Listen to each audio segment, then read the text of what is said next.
మా అమ్మ బీరువాలో నుంచి నగలు డబ్బులు తీసింది మీరే కదా? అదేంట ఉదిక అంత మాట అనేసావు? ఆ డబ్బులు నేను తీయడం ఏంటి? అహల్య తీసింటుందని నువ్వే కదా అన్నావు. ఏ మాటకు ఆ మాట చెప్పుకోవాలి.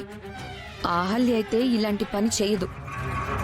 ఖచ్చితంగా ఇది మీ పని అయ్యి ఉంటుంది. నిజం చెప్పండి. నిజంగా నాకేం తెలీదా ఉదిక? ఆ అహల్య తీసుకెళ్ళి ఉంటుంది. బుజ్జిగాడి మీద ఒట్టేసి చెప్పండి, తీసింది మీరే కదా?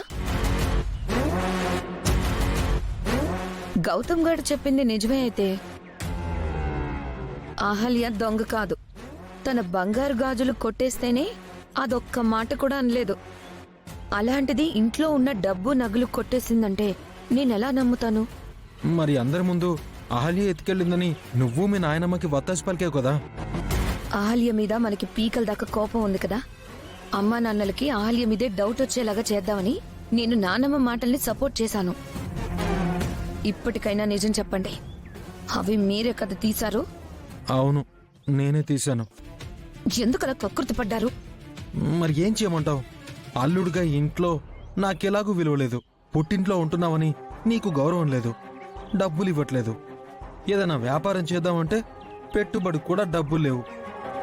కనీసం చిల్లర ఖర్చులకైనా వస్తాయి కదా అని తీసి పెట్టాను. మీరేమో నగలు డబ్బులు తీశారు, నాన్నేమో ఇల్లంతా ఒకసారి సోదా చేయించి తర్వాత పోలీస్ కంప్లైంట్ ఇద్దామని అంటున్నారు. ఇంతకీ ఆ డబ్బులు నగలు ఎక్కడ పెట్టొచ్చారు? ఆ మాత్రం తెలివి నాకు లేదనుకున్నావా? ఇంట్లో పెడితే నువ్వు దొరికిపోతావని చెప్పేసి ఒక సేఫ్ లాకర్లో పెట్టేసి వచ్చేసాను. సేఫ్ లాకరా? ఎక్కడా? ఏ బ్యాంక్లో?